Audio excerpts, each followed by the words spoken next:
Welcome back to the ABC General Hospital Spoilers channel. Today, we will learn about the escalating crisis surrounding Willow Tate's fragile mental state and the shocking possibility of her arrest in the Drew Cain shooting scandal. In the wake of a devastating courtroom decision last summer, Willow Tate has been grappling with profound emotional turmoil that has reshaped her once stable life in Port Charles. The judge's ruling granting Michael Corinthos full custody of their children, Wiley and the newborn Amelia, struck like a thunderbolt, leaving Willow shattered and adrift in a sea of grief and resentment.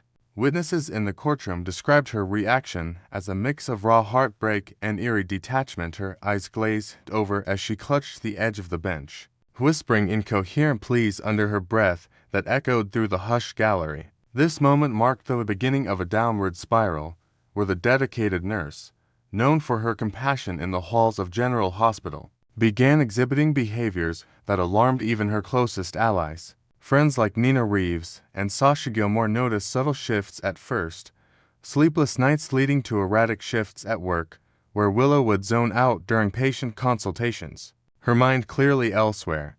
But, as weeks turned into months, these signs escalated into something far more ominous, hinting at a psyche teetering on the brink of collapse.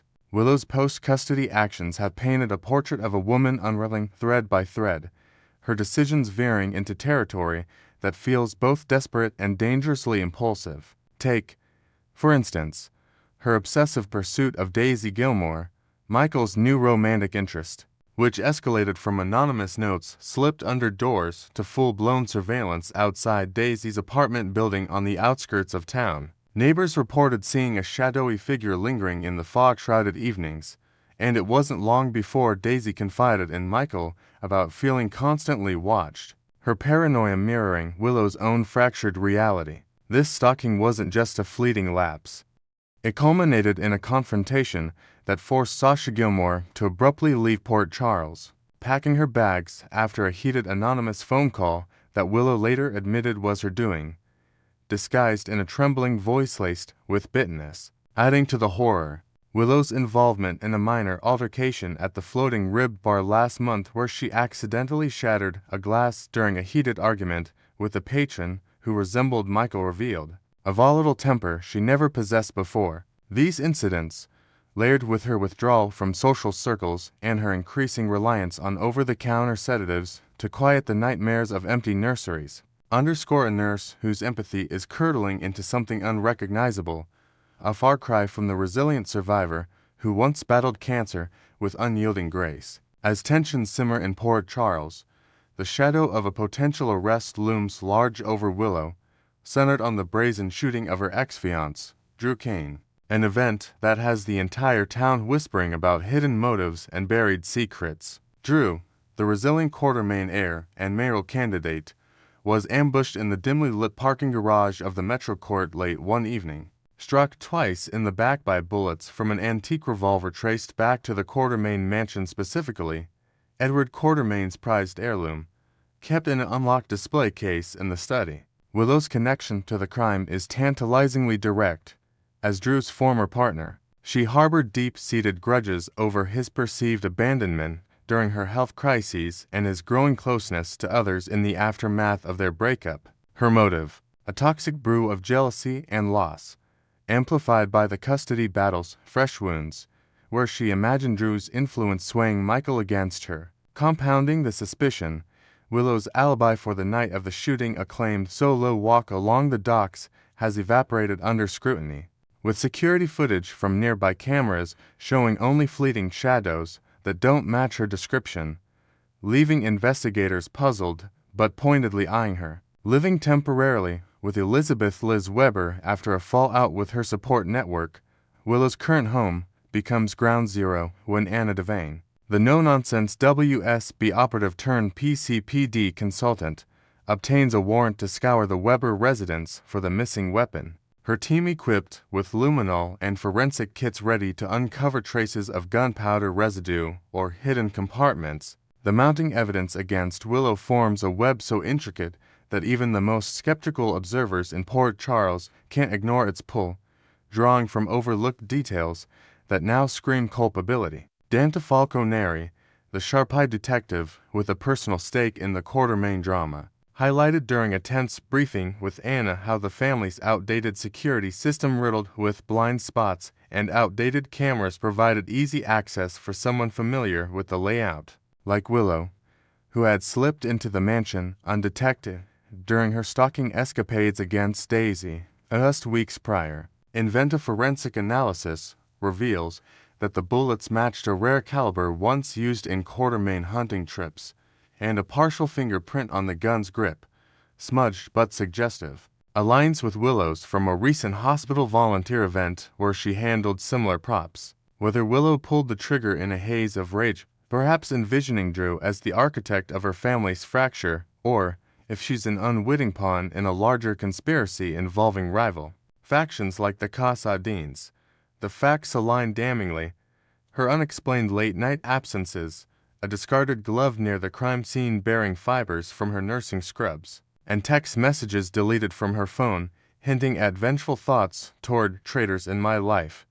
Anna's methodical approach, involving interviews with Willow's colleagues who noted her distracted demeanor around the time of the shooting, only tightens the noose. As whispers of polygraph tests and witness lineups circulate through the PCPD bullpen, if an arrest does come, as ABC General Hospital spoilers strongly suggest, Willow's response could ignite a firestorm of emotional chaos, pushing her already strained mental health to catastrophic limits and forcing authorities into uncharted ethical territory. Picture the scene: uniformed officers converging on the Weber home at dawn, Anna delivering the Miranda rights with her trademark calm authority, only for Willow to freeze in the doorway, her face draining of color as the reality crashed down like a collapsing scaffold. Unlike the composed suspects Port Charles has seen before, Willow's fragility honed by months of therapy sessions, she skipped an isolation that bred paranoia might erupt into a torrent of unfiltered confessions, blurting out fragmented rants about stolen children and betrayals that incriminate her further before she can invoke silence. In a newly imagined twist, she could lash out physically, knocking over a lamp in blind panic, her screams echoing accusations at Michael and Drew that reveal depths of delusion, such as fabricated memories of conspiracies against her motherhood. This meltdown wouldn't be contained easily. Paramedics might rush in to administer sedatives, much like the tranquilizers used after her courtroom collapse, where she was wheeled away in restraints, her vital signs spiking from sheer terror. Historical precedents in Port Charles, from Franco Baldwin's breakdowns to Heather Weber's institutional stints, remind us how the line between suspect and patient blurs, especially when psychological evaluations reveal underlying trauma from Willow's secretive past as a charter member of the Nurses' Ball support group. The decision on Willow's immediate fate post-arrest promises to be a powder keg, with Ferncliff Asylum emerging as the likely sanctuary or prison for her shattered spirit amid the shooting probe's relentless momentum. Police protocols demand caution with mentally unstable detainees, and given Willow's history of hospitalization after the custody verdict where she spent days under observation, dripped with antipsychotics to quell hallucinatory episodes of phantom cries from her children sending her straight to lockup seems untenable. Ferncliff, that foreboding institution perched on the cliffs overlooking the harbor, has housed Port Charles' most tormented souls. From Carly Corinthos' brief voluntary stay to the infamous manipulations of Ryan Chamberlain, offering round-the-clock psychiatric care that could stabilize Willow before trial. Invented details from leaked medical files suggest her crashing could involve dissociative episodes, where she confuses officers with custody court figures, necessitating immediate transfer for competency assessments under Dr. Silas Clay's successors. Yet, this move raises thorny questions.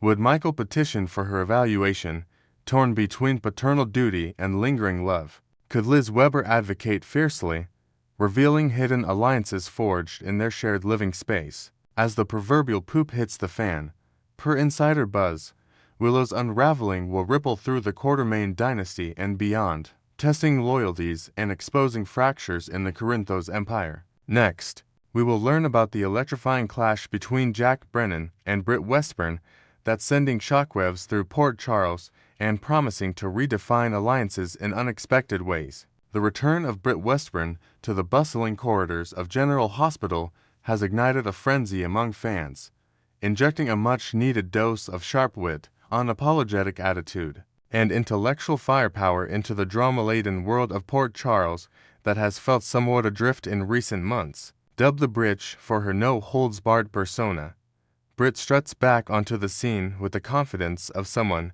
who's stared down death literally. Given her Huntington's disease battles and dramatic exits, Sand emerged fiercer than ever, her blonde locks perfectly tousled and her designer scrubs hiding an arsenal of secrets. Port Charles, with its web of family feuds and corporate intrigue, desperately craves her brand of cunning.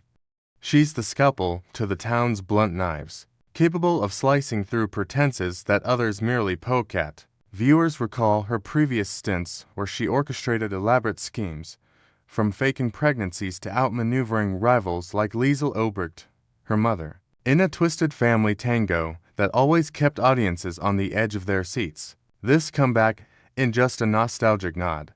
It's a strategic pivot, positioning Britt as the wild card who could tip the scales in ongoing power struggles at ELQ and beyond. Her medical expertise now intertwined with espionage undertones that echo her WSB ties. While the rumor mill churned with anticipation of Britt rekindling her steamy romance with Jason Morgan, the stone-cold enforcer who's long been her complicated soulmate, reality has delivered a cooler reception that's left fans both intrigued and impatient. Jason, ever the loyalist with his leather jacket and unwavering code, extended an olive branch upon her arrival, suggesting a quiet dinner at the Floating Rib to catch up on lost time amid the chaos of his new life. But Britt, perhaps scarred by their past heartbreaks or terminal diagnosis forcing a painful goodbye and his endless entanglements with Carly Spencer, keeps him at arm's length. Her responses laced with icy sarcasm during their hallway encounters at the hospital.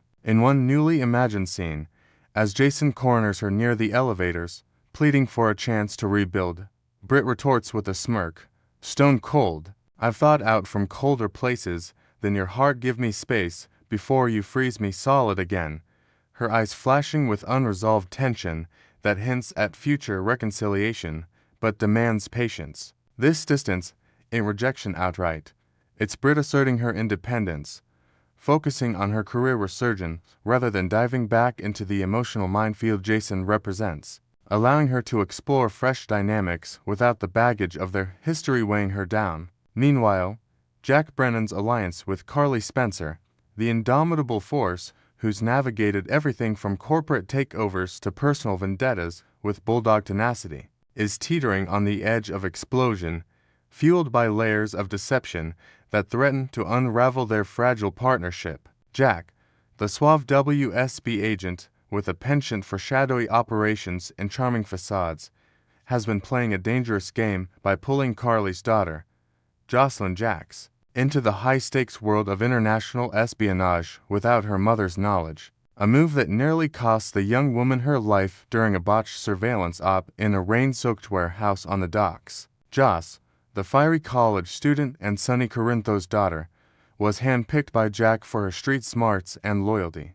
But the recruitment spiraled when she became entangled in a plot involving arms dealers, leading to a narrow escape from gunfire that left her shaken and sporting a bandaged arm for weeks. Compounding the betrayal, Jack has buried the explosive secret of Joss' involvement in Cyrus Renault's murder, a desperate act of self-defense during a confrontation in the tunnels beneath the city, where she wielded a makeshift weapon to protect herself from the drug lord's advances, shielding her from prosecution but building a house of cards that Carly, with her radar for infidelity and underhanded dealings, is bound to detect. Carly's aversion to disloyalty runs deeper than most. It's rooted in her own history of being burned by partners like Sonny's infidelities and Jax's departures, making her reaction not just anger, but a calculated demolition of trust. The powder keg truly ignites in a charged encounter at General Hospital, where Jack and Britt cross paths for the first time since her return, unleashing a verbal fireworks display that rivals the most explosive 4th of July celebrations in Port Charles Harbor. Picture the scene in the dimly lit break room. Britt, sipping black coffee while reviewing patient charts, locks eyes with Jack as he enters to consult on a secure WSB matter disguised as a routine checkup, their mutual recognition sparking an instant adversarial energy that's palpable even through the screen. What starts as a professional exchange devolves into a barrage of razor-sharp barbs, Britt accusing him of being a puppet master with too many strings, while Jack counters by calling her a frozen operative playing doctor, their chemistry crackling with an undercurrent of attraction that outshines the tepid sparks between Jason and Britt, or Carly and her various paramours. This isn't mere enmity, it's the kind of foes two lovers' tension soap operas thrive on, amplified by invented details like Jack's lingering glance at Britt's name tag, recalling a shared WSB training exercise from years ago where she outshot him in marksmanship, planting seeds of respect amid the rivalry. Fans are already buzzing about their Riz, that magnetic charisma, surpassing the predictable pool of Jason's brooding allure or Carly's fiery passion, setting the stage for collaborations that could either forge an unlikely alliance or fuel a devastating feud. Looking ahead, the entanglement deepens as Britt's blackmail scheme targeting Joss becomes the linchpin connecting these power players, with Jack stepping in as her unlikely defender in a web of intrigue that promises more clandestine meetings and moral tightropes. Britt, leveraging her insider knowledge from hospital gossip and WSB leaks, has cornered Joss with threats to expose her extracurricular activities, perhaps dangling evidence of the Cyrus incident or Joss unauthorized access to restricted medical files unless Joss feeds her information on Carly's business moves at Crimson Magazine. Jack, sensing an opportunity to protect his recruit while undermining Britt's leverage, intervenes during a tense standoff in the hospital parking lot, negotiating a truce that involves trading secrets. He offers dirt on an old Obrick scandal in exchange for Britt's silence. Their whispered conversation, under the sodium lights, hinting at a budding partnership born of necessity. This defense, altruistic, Jack sees Britt as a valuable asset, her medical access complementing his fieldwork, and in a creative twist, they might uncover a larger conspiracy involving the WSB's oversight of Port Charles' criminal underbelly, forcing Joss to navigate loyalties between her mother, her handler, and this enigmatic doctor. As episodes unfold, expect escalating stakes, anonymous tips to the PCPD, encrypted messages exchanged via secure apps, and Joss' internal conflict manifesting in tearful confessions to her boyfriend Dex, who urges her to come clean before the secrets consume them all. At their cores, Britt and Jack share a blueprint forged in the fires of deception and discretion, both masters of the double life who thrive on compartmentalizing truths to survive in Port Charles' treacherous landscape. Britt's history is riddled with cons, from impersonating interns to concealing her lineage, all while maintaining a veneer of clinical detachment that masks her vulnerability. Much like Jack's suave exterior hides the scars from covert ops gone wrong, including a fabricated backstory of a botched mission in Eastern Europe that cost him a partner. Their penchant for secrets aligns perfectly. Britt hoards leverage like ammunition, using it to protect her autonomy, while Jack buries operational details to safeguard his assets, creating a synergy that could either amplify their individual schemes or lead to mutual destruction if trust erodes. In contrast, Carly's treachery, while formidable, think her manipulations at the Metro Court or alliances with mob figures, is more reactive, driven by protection of her family rather than the proactive scheming that defines Britt and Jack, positioning her as the wild card who could dismantle their games with sheer force of will. Carly's impending discovery of Jack's meddling in Joss' world will unleash a tempest of retribution, shattering any illusions of solidarity and propelling her into a vengeful mode that could ripple across the entire Corinthos and Quartermain spheres. Imagine Carly piecing it together.